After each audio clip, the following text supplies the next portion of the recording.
Siemanko, dzisiaj znowu troszkę luźniejszy temat, bo na pierwszy rzut oka mamy do czynienia z gierką, ale nic bardziej mylnego, ponieważ projekt Spartadex, bo o nim mowa, już zatrząsnął dosyć mocno całym rynkiem i dał zarobić prawie razy 4 w niecałe 2 tygodnie, a tak naprawdę to raczej dopiero początek. W tym filmie omówię, na czym to wszystko polega oraz jak dołączyć do testów, z których każdy ma szansę otrzymać airdropa. Spartadex jest, a w zasadzie będzie giełdą zdecentralizowanym na najgorętszej sieci ostatnich tygodni, czyli Arbitrum. Unikatowe w nim będzie to, że każdy będzie mógł z niej korzystać w normalny sposób, tak jak ze zwykłego DEXa, natomiast grając w grę będzie można podbijać swoje zyski, zwiększając na przykład procent ze stakingu, chociaż takich możliwości będzie zdecydowanie więcej. Jest to fajne posunięcie, ponieważ projekt zwiąże niejako z nim użytkownika, przez co ten nie będzie korzystał z innych DEXów, ponieważ przez wypracowane doświadczenie nie będzie mu się to zwyczajnie opłacać. Dodatkowo Spartadex będzie też pełnić rolę launchpada, który co jakiś czas będzie listował nowe obiecujące projekty. W momencie, kiedy cały projekt ruszy na mainnecie,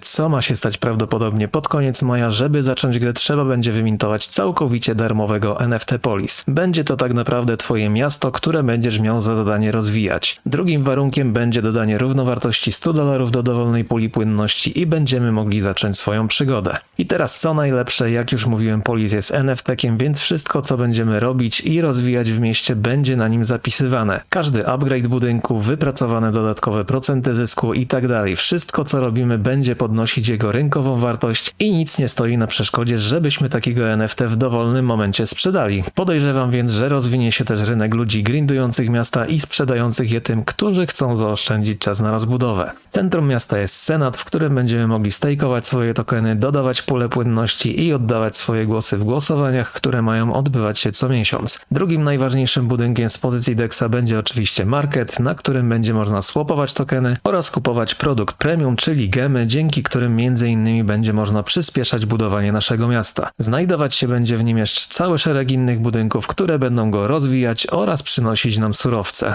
Oprócz samego budowania będziemy mogli wyszkolić sobie też armię wojowników. Będzie ich kilka rodzajów, wyszkolenie tych najlepszych, czyli centaurów i minotaurów będzie kosztować gemy, a naszą watachą będziemy mogli najeżdżać na koczowiska barbarzyńców lub nawet na inne miasta, zdobywając dodatkowe surowce i doświadczenia. I w tym momencie nie sposób nie wspomnieć o dodatkowym NFT Spartan, który miał swój mint 5 kwietnia. Na Telegramie i Twitterze informowałem Was już 22 marca o możliwości zapisania się na whitelistę. Wystarczyło wykonać kilka zadań na krótszy, które zajmowały dosłownie niecałe 5 minut. 5000 miejscówek rozeszło się w niecałe 15 godzin, a dorzucone kolejne 300 w 29 minut. Pojedyncza WLK pozwalała na wymintowanie 3 Spartan, a cena mintu wynosiła 0,06 ETH za sztukę, czyli około $110. Sporo osób narzekało, że nie teraz, bo moment rynku słaby, że za drogo. No i zgadnijcie co się stało. Wszystkie zeszły na pniu w 2,5 godziny i nie doszło nawet do fazy public. OpenSea grzał się do czerwoności, można było bez problemu mintować i od razu zrzucać NFT z przebitką. Wszystko szło jak świeże bułeczki. Sytuacja po 2 tygodniach w minioną środę wyglądała tak, że cena osiągnęła 0,18 ETH, czyli $380. Przypomnę, że mint odbywał się za równowartość $110 za jednego NFT. Tylko że to nadal nie koniec. Na sprzedaży samych NFT Team zgarnął $600,000. Do tego kolekcja do tej pory zrobiła na OpenSea obrót 270 ETH, co swoją drogą daje im top 3 na tej giełdzie i wkłada kolejną kasę do kieszeni przy 5% revenue. Zespół nie bierze jednak tej całej kasy dla siebie, tylko podzieli się nią częściowo z osobami trzymającymi NFT.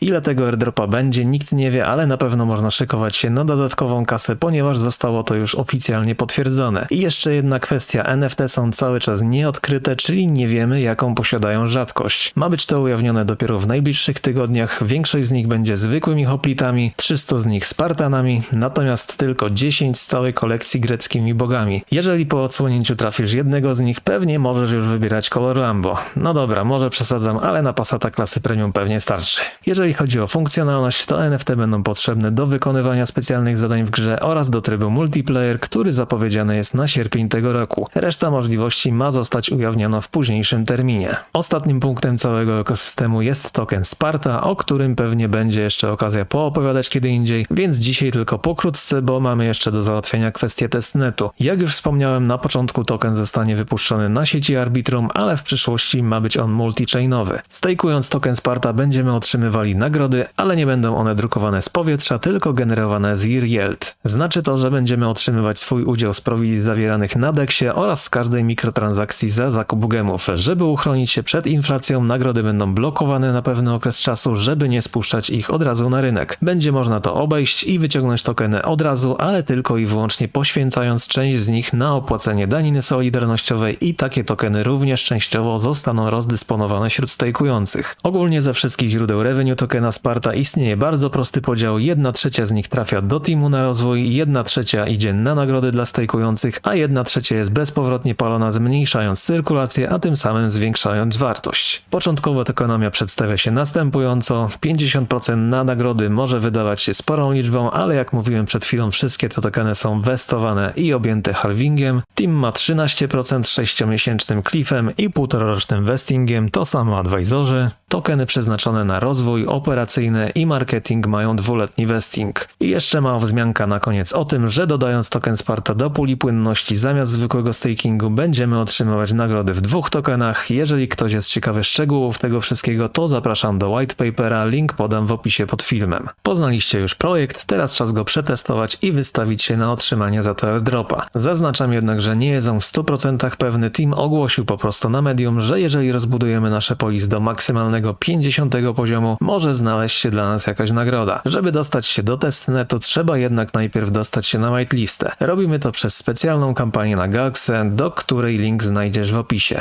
Jeżeli jeszcze nie masz tam konta, trzeba podpiąć swój portfel, czyli na przykład MetaMask i wykonać 4 zadania. Odwiedzić stronę SpartaDEX, dołączyć do ich Telegrama, Discorda i Twittera, a gdy wszystkie zadania zapalą nam się na zielono, odebrać całkowicie za darmo auta. Potem niestety trzeba poczekać, bo nie dzieje się to dalej automatycznie. Team po prostu musi cię dodać ręcznie do whitelisty, co jest robione średnio co 2-3 dni. Informacje o tym znajdziesz na Discordzie w dziale Announcements, więc jeżeli odbierzesz auta, to musisz poczekać na następne ogłoszenie i jeżeli znajdziesz swój adres na liście, dopiero wtedy możesz zacząć działać dalej. Pierwszą rzecz, jaką musisz zrobić, to dodać sieć testową Mumbai do swojego MetaMaska. Odpal najpierw portfel, kliknij na listę sieci i na Show Hide Test Networks. I ta opcja powinna być oczywiście zaznaczona. Następnie wejdź na stronę chainlist.org, zaznacz opcję Include Testnets i wyszukaj sieć Mumbai. Dodaj ją do MetaMaska, potwierdź i lecimy dalej.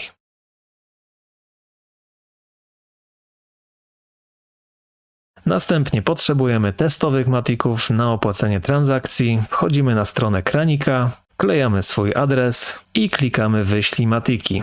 Kasa powinna być po chwili na koncie. No i ostatnia rzecz to kranik SpartaDEX, do którego adres również zamieszczę pod filmem. Podłączamy swój portfel, który jest na whiteliście. Klikamy Claim Tokens. Przeklikujemy jeszcze kilka okienek na MetaMasku i po chwili jesteśmy w zasadzie gotowi do gry. Żeby do niej przejść, klikamy na Go to DEX. Logujemy się do gry i mamy do wyboru 2 opcje. Albo przejść do DEXa, nie wchodząc w ogóle w interakcję z grą, albo wymintować nasze polis w formie NFT. My oczywiście robimy to drugie, bo chcemy w 100% przetestować wszystkie możliwości aplikacji. Po przeklikaniu wszystkiego na MetaMasku dostajemy potwierdzenie, że nasz NFT został utworzony i możemy wejść do swojego miasta, czyli pięknego i zielonego polis. Na górze widoczne są nasze surowce, czyli od lewej drewno, kamień i złoto. Będą one nam oczywiście potrzebne do rozbudowywania miasta. Bez zbędnego zastanawiania się przeklikujemy wszystkie upgrade'y. Jak widać, pierwszy poziom rozbudowy trwa zaledwie kilkadziesiąt sekund. Rzecz jasna, im dalej, tym będzie trwało to dłużej oraz będzie zabierać coraz większą ilość surowców. Na testnecie tylko 3 budynki mają jakąkolwiek praktyczną użyteczność. Są to kamieniołom, kopalnia złota i tartak, które wydobywają dla nas surowce, więc warto je rozbudowywać o 5, a nawet 10 poziomów szybciej niż całą resztę, co tyczy się zwłaszcza złota, którego pod koniec ciągle będzie za mało. Pamiętajcie jednak o tym, że podczas rozbudowy budynek nie zdobywa dla nas żadnych surowców. Co do reszty budynków, to musimy je ulepszać tylko po to, żeby móc rozbudowywać Senat. W praktyce wygląda to tak, że jeżeli mamy wszystkie budynki na poziomie pierwszym, to możemy podnieść Senat na poziom drugi, ale już ani jeden więcej. Trzeba wtedy to zrobić ze wszystkimi innymi budynkami i dopiero wtedy możemy dalej ulepszać Senat. Naszym celem jest oczywiście maksymalny 50 poziom. Jeżeli chodzi o grę, to tak naprawdę wszystko. Teraz przechodzimy do Dexa. Naszym zadaniem będzie rzecz jasna przeklikanie i przetestowanie wszystkiego, co się da. Na początek najprostsza rzecz, czyli przechodzimy sobie do zakładki Stake i wrzucamy tu trochę tokenów Sparta. Nie wszystko, żeby starczyło nam na resztę opcji, ale na przykład z 30 tokenów powinno wystarczyć.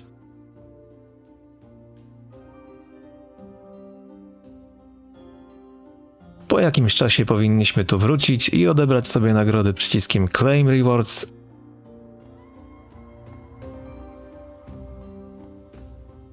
a następnie wszystkie tokeny odstejkować.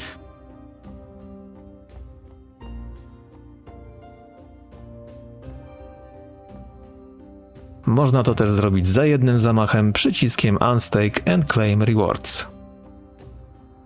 Środkowa zakładka to pule płynności i tutaj trochę więcej info. Po pierwsze, jak możliwe, że zauważyliście już wcześniej, na oprocentowanie naszych pól ma wpływ level Senatu. Im wyższy, tym więcej kasy zarabiamy. Poniżej znajduje się lista LP, do których możecie się dorzucić, z tym, że działają tylko te 3 z zakładki Whitelisted Pools. Pozostałych da się dodać płynność, ale nie generują one żadnych nagród, więc jest to właściwie bez sensu. Ja polecam parę SPT HLS, głównie dlatego, że są z tymi tokenami najmniejsze problemy z wymianami. Pamiętajcie, że jesteśmy na testnecie i nie wszystko działa jeszcze jak po sznurku, ale docelowo dobrze by było wrzucić coś we wszystkie pule.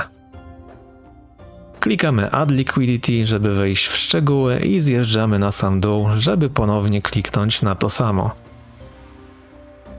Do utworzenia płynności będziemy potrzebowali oczywiście 2 tokenów, w tym przypadku SPT i HLS. Możemy też wybrać sobie poślizg kursowy, który zostanie ewentualnie zaakceptowany, jeżeli cena w trakcie realizowania puli się zmieni. Po pierwsze zalecam zostawienie jej na 1%, a po drugie nie używanie nigdy przycisku Max, ponieważ w tym wypadku załadujemy maksymalną ilość tokenów i przy poślizgu cenowym pula nie będzie miała możliwości być zrealizowana, więc dobrze odciąć końcówki po przecinku, a najlepiej zostawić sobie ciut tokenów na zapas. My wrzucamy ich i tak niewiele, bo będziemy potrzebować tokenów na pozostałe 2 pule. Klikamy Add Liquidity, żeby utworzyć płynność.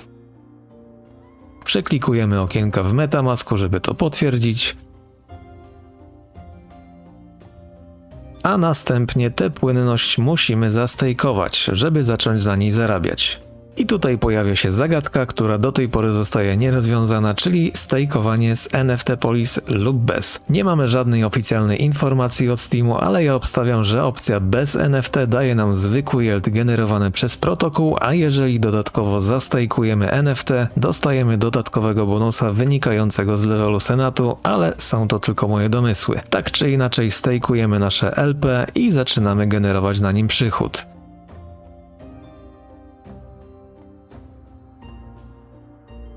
I tak jak w zakładce SAS, po jakimś czasie wróćcie tutaj, odbierzcie nagrody, a potem odkręćcie całą sytuację, czyli robimy Unstake LP,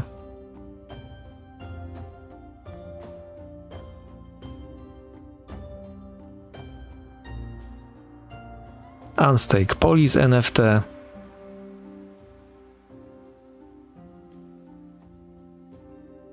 a na koniec usuwamy płynność, rozbijając ją z powrotem na 2 tokeny. Jeżeli będziecie mieli problem z rozbiciem LP w całości, po prostu ustawcie 50%, nie ma to żadnego znaczenia, ważne, żeby te opcje po prostu przetestować. Ostatnia zakładka Dexa to Swap, czyli najzwyklejsza wymiana tokenów. Wybieramy taki, który chcemy opchnąć, a na dole ten, który chcemy kupić. Ustalamy slippage, który tutaj spokojnie przechodzi przy 0,5%, no i wybieramy ilość tokenów. Możemy wybrać połowę, całość lub wpisać ilość ręcznie, a następnie klikamy na Swap Tokens. Koniec, cała filozofia. Jeżeli przy większych ilościach Wam się zdarzy, że przycisk Swap Tokens nie będzie reagował, wymieńcie najpierw jakąś małą kwotę, na przykład 5 sztuk, a dopiero później tyle, ile trzeba. No i jeżeli chcecie, w momencie kiedy przeklikaliśmy sobie już wszystkie opcje na Dexie, możecie pobawić się w farmera i pokorzystać ze stakingu i LP w taki sposób, żeby przez okres budowania miasta przyniosły wam jak największy zysk. Chociaż nie ma żadnych informacji, żeby w ogóle było to brane pod uwagę, jeżeli chodzi o airdropa. A i jeszcze jedna sprawa, jeżeli Jednopolis to dla was za mało i chcielibyście na przykład potestować sobie na drugim, to wylogujcie się i załóżcie sobie kolejne, wymaga to jednak 10 USD na portfelu. Na samym początku dostaliście z kranika 100, więc powinno wam to wystarczyć, o ile oczywiście nie wymieniliście ich na swapie na coś innego. Potem możecie bez problemu się między tymi miastami przenosić. Kończymy z aplikacją, jeżeli masz czas, to zachęcam również do aktywności na Discordzie projektu. Nie wiadomo, czy cokolwiek nam to da, ale do zdobycia jest trochę rank w zależności od aktywności. Organizowane są też od czasu do czasu zabawy, w których można zdobyć dodatkowe role. Najnowszą można obecnie zgarnąć na kanale Pit of Death. Wystarczy tu zdecydować, czy zabić, czy ocalić posłańca. Jakąkolwiek opcję wybierzemy, możemy za to wymintować sobie kolejnego ulta na Galksę. Link oczywiście w opisie pod filmem. I to by było na tyle. Czasu pozostało niezbyt wiele, biorąc pod uwagę, ile zajmuje rozbudowa miasta, więc życzę wam powodzenia w jak najszybszym dotarciu do 50 poziomu, no i żeby nam się to wszystkim po prostu opłaciło. Jeżeli film był pomocny, zachęcam do zostawienia suba oraz łapki w górę. Daje to kopa do dalszej pracy oraz pomaga w rozwoju i zasięgach kanału, więc będę na pewno za taki wkład wdzięczny. Daj też koniecznie znać w komentarzach, czy również bierzesz udział w akcji oraz co myślisz o projekcie. Do następnej okazji, cześć!